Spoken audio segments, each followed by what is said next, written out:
All right, welcome back to another video. Once again, we're talking about the aircraft carrier changes. This devlog was uploaded yesterday, and I didn't get a chance to make a video on it because I was actually waiting for Wargaming to provide us with the high quality and 60 FPS versions of these GIFs. It's very choppy, and the bitrate is not very high, so you can see all these pixels on there. So they have given us those files, so now we can actually take a look at it with better detail. But yeah, I mean, changes to aircraft carriers. I'll leave this devlog in the description so you guys can also read it in case you missed it. It's a pretty big thing. This is a pretty big devlog for the new upcoming aircraft carrier rework. Pretty much what they're going to be talking about in this very first section here is, just going over what they liked, what they didn't like, what they want to change, and what they're looking forward to in the future. This section, they go over the changes that are happening next patch. So manual secondaries for carriers, some concealment changes for planes. So it's all 10 kilometers. Plane spotting, they can spot things themselves at 20 km. They don't need to because on the menu it renders as like a cyclone. It's just like a dotted line of the ship or whatever. So they don't see like what kind of HP it is. It's just not updated, So a lot of confusion with this. The firing your main guns doesn't increase your aerial bloom, which is very nice. All these small things like that, Yeah, they're going to be talking about how it needs further polishing, so they're going to delay it till 2026, and then we will be able to hear about the next test phase that we can all apply and try out. I think they said it was early 2026. So they're going to make some changes onto the live server, what they feel like is ready, and so what we can actually start playing with on the live server. But for the most part, the things like the 3 altitudes, attack mode, recon mode, and travel mode, and the automatic AA, these tactical consumables, these things will all we'll have to wait for them for 2026, unfortunately, but that's pretty much what they go over. It's just, the first section is just a review. So now it's the new part, the tactical consumables. Basically, if you guys are familiar with the April Fool's event, which is the Pinata event, and also Clan Battles, as they say here, Season 25, we had access to these tactical consumables like smokescreen, buffing all of your teammates, or increasing the speed, healing your teammates, and all these nice things, right? The airstrike and all the minefield. That was a big one, the minefield. But now they're actually going to be bringing it back for aircraft carriers. Only 2 of them, which is going to be the patrol fighters and curtain smoke. And so pretty much how it's going to go is when you are flying around with your squadron, you can actually control or press the special consumable in your key layout. It'll be on the bottom right here. Okay, it's the same key as your other, consumables. So T for fighters, and I think it was Y for smokescreen. I don't remember because I changed my key bindings, but it was one of those 2. But if you just activate it, if you press the key, it'll go into tactical map form, which is the bird's eye view of the entire map, and then you could just select with your cursor where you want to place it down. That's pretty much what they're talking about here. And it'll be like a downtime where if you select your fighters, you put it in a certain location, it'll take a few seconds for it to arrive at that location. But once it arrives, it is active. And the carrier player doesn't have to be at that specific location to place the fighters. They have a very wide range. Let me see if I can show this here. Yeah, so as you can see, this is very, very large. Like, I'm zoomed in all the way here, but you guys can take a look at that. Keep playing it, looping it. That is a fairly large range, right? Very, very large. Covers a good section of the map. So, and the squadron is right here, right? The squadron is right here where my cursor is, and he can reach all the way to the middle of the map. That's insane. If you look closely at it, you can see that it says incoming fighters for 10 seconds, which is very cool. So 10 seconds, it'll arrive before, or currently on live server, it's 5 seconds, I think. And then now you have much larger range of where you can place the fighters anywhere you want, as long as your squadron is nearby. It takes 10 seconds for it to arrive, and then you see there's a little flare there. So that's a little flare. And so that'll give the indicator to the enemy and your allies what is happening, or what is being placed. They can also see the icon as well. Here's the icon. So this is a smoke screen with the green bar on the outside of the circle, and it's got like a little green smoke coming out. This is once this green outline goes, it goes away, that's when the smoke gets activated. So that's basically how it's going to work. And we'll take a look at the smoke screen as well here. This is Essex's POV. Essex's smoke screen is on the U. Wait, what?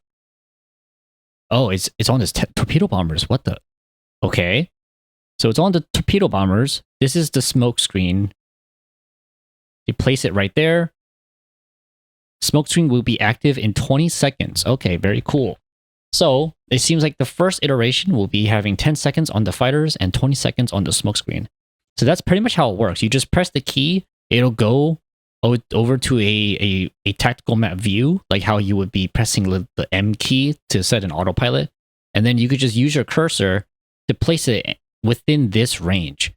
But you have to remember that it will take 20 seconds. So this is kind of like RTS in a little bit. And this is a very cool feature because you no longer have to be at that specific location to drop a smoke screen for your allies at that very moment.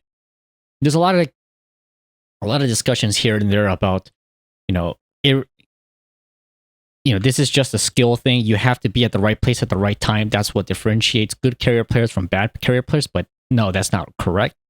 A lot of cases where you fly and you don't see the enemy planes, and you don't know what is going to happen until it's too late. This has happened so many times because for example, you fly over your teammate, you don't have to place a smoke screen, but then you realize the enemy squadron is coming your way. So by the time you turn back around, it's already too late. It's just stuff like that where it's just very awkward to play like that. It's just incredibly awkward. You can't really do supporting at all. But this opens up the strategic play, and it's not only for smoke screen or fighters. It could be any other consumable. I mean, dare I say minefields, but also, it could be anything really for tactical consumables. This opens the door to a lot of different, many possibilities of what they can do with aircraft carriers in the future. So we'll just have to see. Maybe now that fighters are no longer spotting, okay, maybe you can have there will be like a carrier that has like recon planes or something. I don't know. A lot of people are not going to be happy about that, but because, they don't want planes or fighters to spot them all the time. But we'll have to see. I think this also, realistically, this probably opens up the door to recon plane squadron. But we'll have to see though. But yeah, very cool. Very, very, very cool. This is a video on what we're looking at here. This is a video clip on automatic AA. Well, they call it automatic AA, but in reality, they actually call it, they changed the name. Now they call this, what's it? Active AA? Let me check here. They call it aimed fire. So that's a new word, the new name for it, aimed fire. So basically what this does is DFAA is removed, right? So what this is going to be doing is basically a DFAA replacement for everybody. Even ships that don't have AA, like Agincourt, she will also get this as well. I don't know how they're going to balance that out, but that's what they said in the Discord stage stream from yesterday. Agincourt will also get aimed fire. And what this is basically, once your AA guns are firing, let me play the video. Once your AA guns are firing, it will fill up a bar on the bottom here, and you can activate it whenever you want when it's filled up all the way. So it's kind of like basically a combat instructions, but you have it on your, I think they say it was defaulted to the V key. Yeah, pressing the V key will temporarily bonus to AA damage. So now it no longer triggers automatically. Now it's whenever you want. So this is an amazing change. So now you can hold on to it as long as your gauge is filled up all the way. And kind of like combat instructions, if it's not filled up all the way and your AA guns are not firing, it'll lose the progress. So very cool to see this. And I think they said that for ships that had DFAA, like stronger percentages on DFAA, like the United States destroyers, they will get a stronger version of this aimed fire system.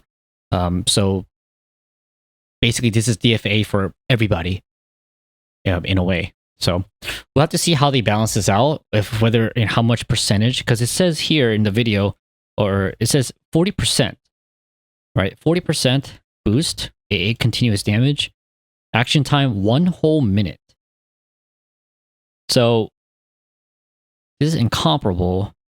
807, 807. Did that plane eat flak? No, there is no flak. 1083 at close range. And I don't know if you guys noticed, one of the biggest, okay, so this is kind of sidetracking, but one of the things that people were always complaining about was in the test in March, once you drop your ordnance and you recall your planes, they will not take damage. Your AA guns will stop firing when they're going up to the safe altitude. But I don't know if you guys can see, the number still goes up. Still goes up. Still goes up. 2 planes killed. Still goes up. Right? So I guess they fixed that bug. Very nice. And it's doing a whole bunch of damage. It's doing a lot of damage, actually. I'm pretty sure at the end of this, they cut it short, but I'm pretty sure at the end, he kills that 3rd plane. So, yay, there's that. Bug is fixed. But yeah, I'm sidetracking right now. But yeah, that's pretty much what the new devlog is about. I've been asking for this change for so long. And even after, I have a picture, even after the March test, I wrote on the CC Discord my feedback, and I can share it because it is my own feedback. I screenshotted it and clipped everyone else's out, but this is mine right here. So basically, I was giving a feedback about everything, fighters, everything, back in March. And I was just giving my own recommendations, what I thought about it. This was the suggestion that I wrote back in March.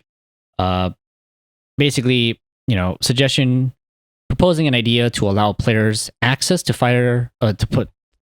patrol fighters, to place fighters any location on the map without having to fly to that specific location.